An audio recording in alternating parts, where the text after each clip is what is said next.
Hey guys, so I just want to preface this video by saying that I don't think she is the worst character in the game. She's far from the worst character from the game, in my opinion. I also don't think she is Bomb 5. I've seen a few tier lists that have put her at Bomb 5. I don't think she's that bad either. But at the same time, I also don't think she's that great either. So I think she's certainly bomb 10, but not bomb 5, so that kind of range, right? So, I heard people say that, she's been a low tier character since forever.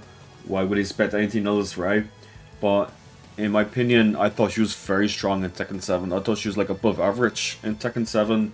So it's not like she's always destined to be a low tier character, right? She was strong in Tag 2, and she was strong in Tekken 7. So it's not like she always has to be a bad character, right? So that's not the case. So yeah, the Asuka community in general rated her like above mid tier in Tekken 7, which is a lot more credit than a lot of people gave her in that game. So it's just I feel like the changes in Tekken 8 has really held the character back. So the system changes have not been very good to her, as well as the meta of the game. So, and also, I feel like a lot of the bad matchups that she had good in Tekken 7 are now bad in this game. So I feel like Dragunov is now bad for her, Nino's now bad for her, Lee, Xiaoyu. Like, these were good matchups for her in my opinion, but now they got pretty bad for her. And the matchups that were bad before, so like King, Alisa, Lily, Feng, are now even worse for her because those characters are stronger in this game, so they got worse for her. And now she has some new matchups that are bad. Like, I think June is really bad for her now. Like, June is one of her worst matchups in my opinion. So I feel like the only matchup that has improved from 7 was Safina, while the rest either are the same or the worse. Now, I'm very aware, that Asuka is not a very popular character to play against, and I understand the frustration. So I feel like people have like bias against the character. Like, she's annoying to play against for sure. And I feel like this makes it difficult to talk about her viability in this game, because there will be some people with some bias against the character, right? She is designed to annoy the opponents, and turn steal a lot with her parries and tabakis. But I do feel like at the same time, people are still playing against her. Like, she's Tekken 7 Asuka, not punishing Sidestep 2, which is minus 13 now, not punishing Demak 1, which is minus 10. Like, if you're on point, you can tick jab, option select the Demak 1, and then you're forced to do the mid, which is launch punishable. And I feel like people are still not launching this as well. So, like, I feel like a lot of people aren't playing the matchup properly. Like, you have to remember that her reversals are weaker now at 5 frame, so you can extend your pressure on her a bit easier because of the 5 frame startup, and also the fact that they lose the airborne moves.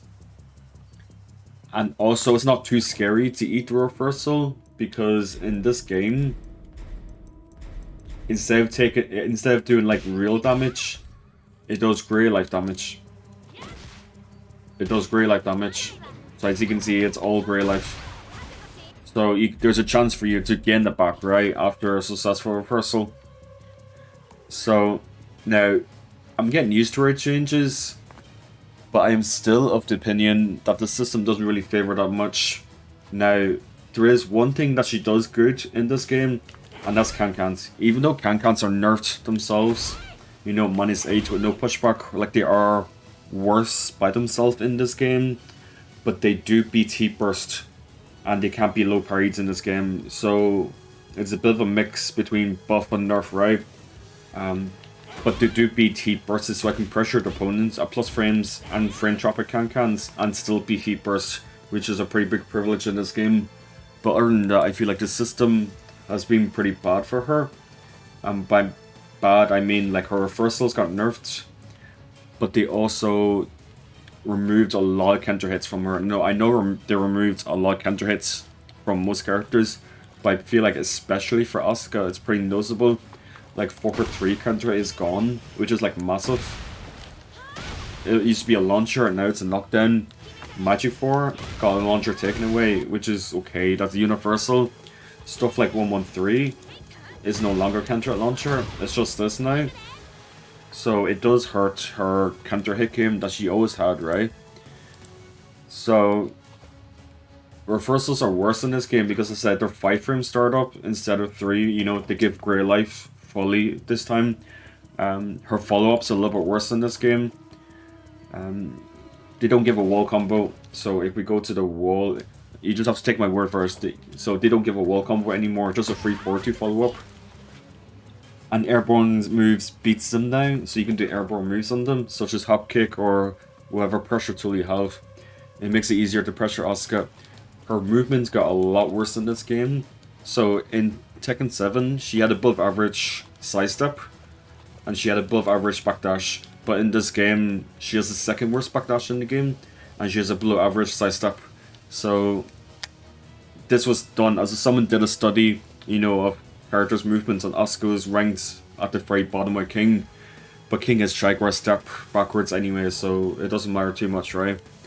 So it makes the playing defensively with Asuka like a lot harder, because it's harder to play a ranged game with this character due to the fact that, you know, it's harder to move away from things, right? And this also really matters for things like Denmark 3, because with Denmark 3 and hit, it was pretty easy for her to backdash away from a lot of things, but in this game it's even harder. Also, sidestep being stronger in this game is also pretty bad for her, because she had weak tracking already. So in Tekken 7, she could track pretty well. With Denmark 1, in most situations, even against the stronger characters with stronger movements. But in this game, because sidestep is stronger, it's actually very difficult for Asuka to keep track of the enemies. So it's very hard for her to apply her tracking game. And also, she relied, in Tekken 7, she relied a bit on Den 3 and Den 4 to track in this game. Or to track in Tekken 7. But both moves are made worse on block and on hit. So this used to be a bit safer at like minus 15-ish, I think. But now it's minus 17 and it's worse on hit now. This used to be minus 12 on block. And minus 2 on... No, sorry, minus 13 on block, I believe. And minus 2 on hit. But now it's minus 4. Meaning that, you know, the move is generally worse to use. And also on top of that, she can't even launch them for herself. So people can launch her then for. Most characters can launch her then for, but she can't even launch it back. So it also, that kind of nerfed her tracking in a sense, because I said she relied on using this move to track, but now it's also worse for herself to use it too. In this game, in Tekken 7, she had above average damage output because of this as a unskilled ender. If people know that, she could do it mid-screen, she could do it at the wall, and it made her damage output massive in Tekken 7. It's gone now. And someone did a table of all the damage outputs in the game, and Asuka's ranked one of the worst damage in the game, so her damage output is pretty low in this game, unfortunately. And she lost some other stuff like counter hit was sending with +2 to 4-2, which I agree with, you know, that's fine, it was too much before, but her damage nerf was a lot, you know, in this game. Her punishment also got nerfed, so this used to do 29 damage. And it gave a way better knockdown and walls blocked. Now it does 25 damage. But the thing is, near the wall, you could do the old 2-3 to get a wall splat from range, and you got a free 4-2 follow-up, like a low slump, but that's not possible anymore. And they nerfed the damage quite a bit as well, from like 29 to 25. So her punishments got weaker in this game. This also used to do more damage in Tekken 7, but it does less now. They gave her a new 10 frame of 13 damage and +6, so it's not too bad, but it is like kind of nerfed overall, which I don't really understand why, but it is. So her heat engagers technically kind of nerfed the move, so sidestep 2 was made minus 13, is a heat engager, but it is made minus 13 at the trade-off, right? Dan 2 counter hit was made a heat engager, but Dan 2 counter hit is gone, which was a main range tool for this character. But to remove the counter hit launcher on this, this was a big deal because it really hurts her range game. So as you can see, the counter hit launch is gone, and this really hurt her range game in my opinion. This doesn't wall bounce anymore, but to be fair, that was extremely stupid before anyway. But now it's still strong, of course. You know, it's a high, fast power crush heat engager. It's still strong, but it is worse than it was before. So they gave her some new moves to compensate, such as, you know, running 1+2, which is actually nice. No, I do appreciate this move. I think it is pretty good. But, and also, you know, she got an install as well, which improves her. So this character does good chip damage. Like, I'll give that to her. She does really good chip damage in this game.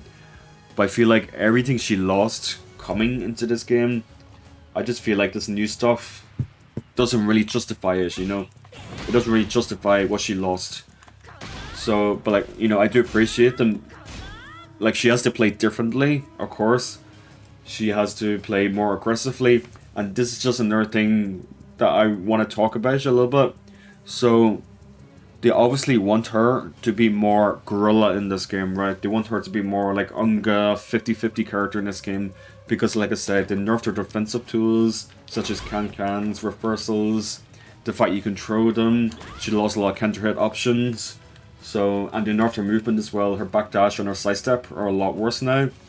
So they obviously want the character to play more gorilla, more ape. So running +2, you know, stacking on the chip damage, wall pushing them, and doing stuff like demo +2 into 4-2. Play around with the install, mix up with 1+2, mix up with demo +2. So they want her to play more, you know, gorilla, more Unger, more ape, because she can't really do much else, right? And I'm just not a big fan of it because it's so dice rolly. It's so inconsistent. Like in Tekken 7, and in Tag 2, she was a lot more solid. You know, she could play way more solid. She had amazing damage outputs before. She could play a lot safer. She could play, you know, like, she could play safer. She had more damage. She had better space control with down 2. And her backdash being stronger. But in this game, she's totally, you know, gorilla, totally rushed down. And I feel like her offense isn't really sticky enough to, like, make good use of that. So, like, her tracking and her offense isn't really, like, sticky enough to hang on to the opponent for, you know, to allow her to do this kind of stuff. Well, she has to do this kind of stuff, unfortunately. Like, that's the character now. She's this big 50-50 gorilla character. And I'm not personally a fan of it, because like I said, she was a lot more solid before, a lot more consistent before. So I think it's a case that Asuka players are not too happy with how she turned out to be this kind of style, rather than like the more consistent, safe, range, defensive monster that she was before. Like I said, she is still a defensive monster. She probably still has the best set of panic tools in this game.